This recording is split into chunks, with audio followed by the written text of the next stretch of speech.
एक गांव में हर किसी का अपना अपना काम था। कोई लोहार था, कोई टेलर था, कोई फार्मर, टीचर, डॉक्टर, हलवाई। सब अपने अपने काम में एक्सपर्ट थे और गांव की व्यवस्था को चलाते थे। पर एक दिन एक लोहार ने सोचा, मैं लोहारी का काम क्यों करूं, मैं दूसरों को लोहार बनना सिखाऊंगा। उसने कोचिंग सेंटर खोल दिया और धीरे धीरे स्टूडेंट्स वहां आने लगे। पर गांव को सिर्फ 4 से 5 ही लोहार की जरूरत थी। लेकिन लोहार के कोचिंग सेंटर में धीरे धीरे बच्चे वहां एनरोल करने लगे, क्योंकि उन्हें लगा ये काम इम्पोर्टेंट है, लोग सीख रहे हैं, मुझे भी सीखना चाहिए। क्योंकि शर्मा जी के बेटे ने भी सीखा और वो एक सक्सेसफुल लोहार बन गया है। कुछ बच्चों को असली इंटरेस्ट नहीं था, पर हाइप और सोशल प्रेशर की वजह से वो भी ज्वाइन हो गए। कोई बच्चा आर्टिस्ट हो सकता था, कोई डॉक्टर, कोई सुनार। पर प्रिसेप्शन और हाइप के चक्कर में सब लोहार की फील्ड में चले गए। FOMO, fear of missing out. इसे लोहारी की तादाद आर्टिफिशियली बढ़ गई और असली डिमांड इग्नोर हो गई। जरूरत सिर्फ 4 से 5 की थी, लेकिन अब 500 बच्चे लोहार बनना चाहते थे, जिससे बाकी प्रोफेशंस में लोगों की कमी हो गई। ये स्टोरी इंडिया के कोचिंग सिस्टम का मेटाफर है। स्टूडेंट के सुसाइड का सबसे बड़ा रीजन पेरेंट्स का प्रेशर है, according to Supreme Court. NCRB के अकॉर्डिंग सिर्फ 10 साल में स्टूडेंट सुसाइड 65% तक बढ़ गई। इंडिया में कोचिंग का बिजनेस मॉडल। इंडिया में कोचिंग सेंटर्स ने एक ऐसा सिस्टम बना लिया है जहां स्टूडेंट को सिर्फ नीट, आईआईटी, यूपीएससी जैसे एग्जाम के लिए फोकस कराया जाता है। पेरेंट्स भी कहते हैं बेटा सिर्फ सरकारी जॉब ही सेफ है। धीरे धीरे स्टूडेंट्स भी यही सोचने लग जाते हैं कि उनके लिए सिर्फ एक ही ऑप्शन है। लेकिन हर स्टूडेंट का इंटरेस्ट अलग होता है। कोई स्पोर्ट्स में टैलेंटेड है, कोई आर्ट्स या पेंटिंग में, और कोई टेक्निकल या वोकेशनल फील्ड में एक्सपर्ट हो सकता है। पर कोचिंग और पेरेंट्स का प्रेशर इन्हें एक ही ट्रैक पर डाल देता है, जहां उनका असली टैलेंट और पैशन इग्नोर हो जाता है। अकॉर्डिंग टू एनएसडीसी, इंडिया में स्किल्ड वर्कर की डिमांड 103 मिलियन है और सप्लाई सिर्फ 74 मिलियन है। मतलब एक बड़ा स्किल गैप है। और कोचिंग इंडस्ट्री सिर्फ एक ही रूट को प्रमोट कर रही है, चाइना का मॉडल, अर्ली असेसमेंट और करियर गाइडेंस। चाइना में स्टूडेंट्स को अर्ली असेसमेंट होता है और उनके इंटरेस्ट और एप्टीट्यूड के हिसाब से उन्हें करियर पाथ दिया जाता है। जो बच्चा क्रिएटिव है उसको आर्ट्स या डिजाइन फील्ड में गाइड करते हैं, जो टेक्निकल स्किल्स में अच्छा है उसको इंजीनियरिंग या ट्रेड्स के लिए। इससे हर फील्ड बैलेंस में रहती है और वर्क फोर्स डाइवर्सिफाइड होता है। दूसरी कंट्रीज में कोचिंग मोस्टली बैन है। वहां स्टूडेंट को उनके इंटरेस्ट के हिसाब से गाइड किया जाता है और अननेसेसरी प्रेशर नहीं दिया जाता। 2021 में चाइना ने कोर एजुकेशन सब्जेक्ट K9 के लिए फॉर प्रॉफिट ट्यूटरिंग को बैन कर दिया। ये स्टेप लिया गया था ताकि स्टूडेंट्स पर होमवर्क और ऑफ कैंपस ट्यूटरिंग का प्रेशर कम हो सके। इससे स्टूडेंट को अपने इंटरेस्ट के हिसाब से करियर चूज करने का मौका मिलता है, बिना किसी एक्सटर्नल प्रेशर के। फिनलैंड में एजुकेशन सिस्टम होलिस्टिक है, जहां स्टूडेंट को उनके इंटरेस्ट और एप्टीट्यूड के हिसाब से गाइड किया जाता है।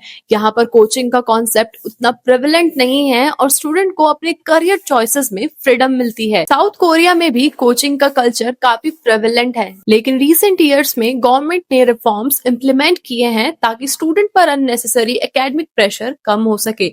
ये रिफॉर्म्स स्टूडेंट को अपने इंटरेस्ट के हिसाब से करियर पाथ एक्सप्लोर करने में मददगार है। इंडिया में स्किल गैप और अंडर एम्प्लॉयमेंट। इंडिया में प्रेशर और कंपटीशन कल्चर की वजह से स्टूडेंट को अपना पैशन फॉलो करने का मौका नहीं मिलता।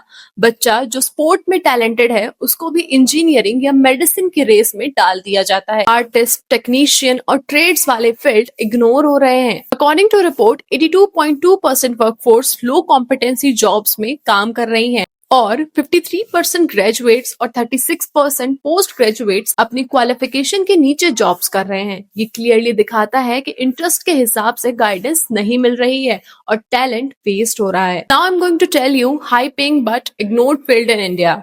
Data science and AI specialist, renewable energy engineer, solar and wind, aviation and drone technology expert, healthcare technology and biotechnology, skilled vocational professions, supply chain and logistics, cyber security experts, financial analyst and risk management professions, digital marketing and e-commerce specialist, urban planning and smart city professionals। ये India के top high paying skills हैं जो mostly ignore हो रहे हैं। Students और parents की coaching और कंपटीशन ऑब्सेशन की वजह से ये फील्ड नेग्लेक्ट हो जाते हैं। इवन स्पोर्ट्स भी इंडिया में एक हाई पोटेंशियल लेकिन मोस्ट इग्नोर्ड फील्ड है। मैं ये एक पूरी लिस्ट स्क्रीन पर प्रेजेंट कर रही हूँ, आप पॉज करके आराम से रीड कर सकते हो, प्लस स्क्रीनशॉट ले सकते हो। एजुकेशन सिस्टम का रोल। इंडिया का एजुकेशन सिस्टम अभी भी मोस्टली एग्जाम ओरिएंटेड है। स्कूल्स और कॉलेजेस का फोकस सिर्फ मार्क्स और सरकारी एग्जाम के लिए स्टूडेंट को प्रिपेयर करना है, ना कि उनके इंटरेस्ट और टैलेंट को समझना। करियर गाइडेंस और एक्सपोजर प्रोग्राम्स बहुत ही लिमिटेड हैं। इसी वजह से बच्चा अपना रियल पोटेंशियल और पैशन को एक्सप्लोर नहीं कर पाता। अगर सिस्टम स्टूडेंट्स को डिफरेंट फील्ड का एक्सपोजर देता, जैसे sports, arts, vocational trades, renewable energy, technology और क्रिएटिव इंडस्ट्री, तो ज्यादा स्टूडेंट्स अपने इंटरेस्ट और टैलेंट के हिसाब से करियर चूज कर पाते। लेकिन फिलहाल कोचिंग और एग्जाम सेंट्रिक कल्चर ने एजुकेशन को एक नैरो ट्रैक में कन्वर्ट कर दिया है, जहां डाइवर्सिटी और स्किल डेवलपमेंट को इग्नोर किया जा रहा है। एजुकेशन सिस्टम में रिफॉर्म की बहुत ज्यादा जरूरत है। अब बात करते हैं सोल्यूशन की। अगर आप पेरेंट हैं और ये वीडियो देख रहे हैं, तो ये पॉइंट्स ध्यान रखिए।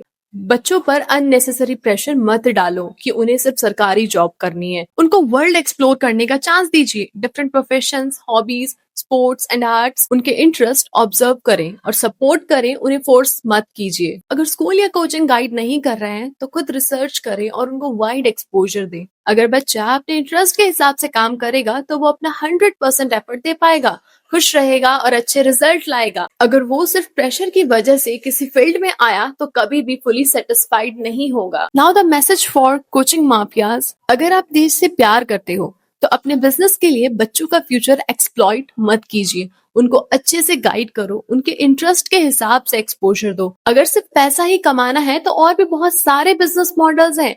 लोगों को एक ही रेस में डाल रहे हो तो कंट्री को नुकसान हो रहा है। स्टूडेंट्स का टैलेंट वेस्ट हो रहा है। Suicide rate of student increase हो रहा है। उनसे एग्जाम क्रैक नहीं हो पा रहा है, वो खुद को दोष दे रहे हैं। वो बने किसी और फील्ड के लिए हैं।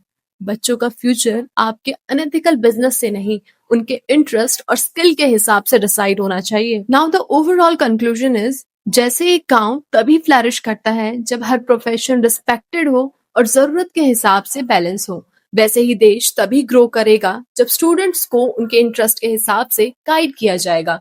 Parents, please guide them, let them explore. और कोचिंग इंडस्ट्री, प्लीज आप अपने बिजनेस मॉडल को कंट्री और स्टूडेंट के इंटरेस्ट के हिसाब से रीथिंक करो। हर स्टूडेंट के पास टैलेंट है, हर प्रोफेशन की वैल्यू है। अगर आप चाहते हो कि स्टूडेंट सुसाइड रेट कम हो जाए और हमारा देश आगे बढ़े, जहां स्टूडेंट अपने टैलेंट और पैशन को फॉलो करे, अपनी लाइफ में ग्रो करे और देश को आगे ले जाए, तो ये वीडियो जितना हो सके ज्यादा लोगों तक शेयर कीजिए। ये मैसेज सब तक पहुंचना चाहिए ताकि इंडिया ट्रूली ग्रो कर सके। जब हमारा यूथ हैप्पी होगा तभी इंडिया हैप्पी होगा। So please like, comment, share this video and subscribe my channel for more social awareness content and hit the bell icon. Raw Fauzi Chauhan signing out. Jai Hind.